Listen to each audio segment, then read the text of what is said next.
It's your boy Sermon, the sermonsdomain.com, and we're back here with the homie Kid Ink. Man, how you doing? Yeah, what's going on, brother? Yes, so congratulations on Show Me. You got the #1 on the Billboard. Yep. And it's platinum. So, where were you when you first heard that it was #1, and how did you feel? When I first heard it was #1, it was definitely one of the things, I can't lie, I was definitely paying attention, man.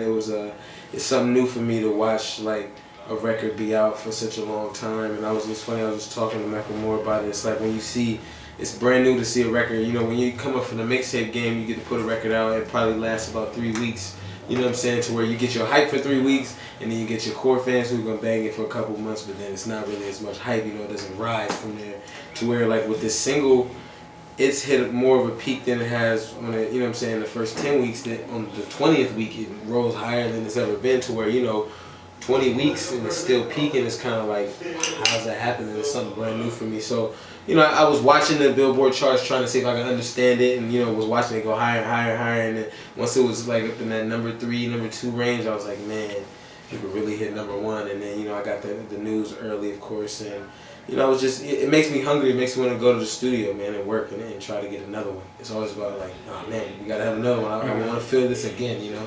Does it put pressure on you to come up with another one? I think at first you think about it, you know what I'm saying. I think early on I thought about it too, just that pressure. I'm sure how people, when they get their first record and people are like, yo, this is a #1, and then some people get caught up in wanting to make that song again. I think, of course, I had that first pressure of like, yo, so do people want to hear me make another one of these, and then I can do whatever I want, or should I just, you know, try something brand new off top? And, you know, I came to the conclusion that the Show Me record, it's like I said, it's still rising, it's still growing, and it is what it is. And I think that record should just only play for that part. Not saying that's the only Mustard record I should do, but just the only record that sounds like that. I don't have to relive that moment again, because I'm going to be performing this song for 10 years anyway, so what's the point of making 2 of these? I should just go to the next sound. And I think I'm over it, man. Right. So has My Own Lane reached, like, your expectations in terms of what you wanted to do with it? Yeah, I think my expectations were deeper than just numbers, man. My expectations were to get across my sound. I feel like, you know, to start up and set up what people should look forward to for me, you know what I'm saying, for just the future.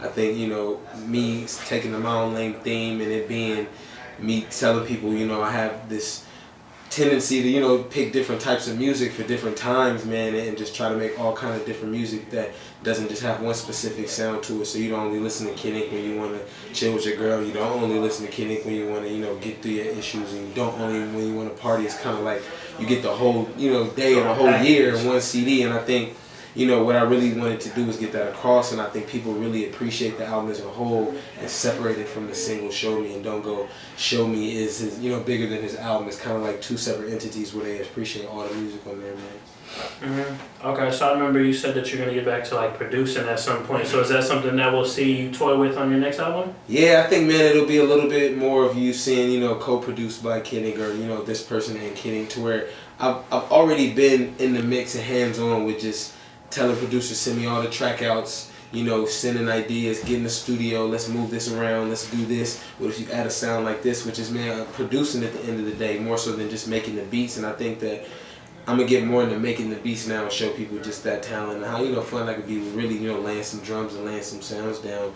And, you know, still I want to create with just the new producers and the new sounds, because I'm such a fan of so many other people. I don't think, you know, it's just that moment for me to be 100% as, you know, just creative as I probably could be as an artist. You know, I kind of still am a fan of so many other types of music and other things that I want to recreate myself.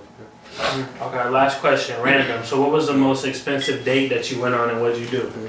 The most expensive date I went on, man, it would have to be, I took my girl to Valentine's Day. Like, on Valentine's Day, I took my girl to Paris. So that's like murder. Like, I mean, yeah, I'm killing a lot of fools off just from taking her to Paris at the end of the day. But yeah, you know what I'm saying, Valentine's Day in Paris, and, you know, the Louboutin store is in Paris. So I got her first pair of Louboutins in Paris. So that's a move right there.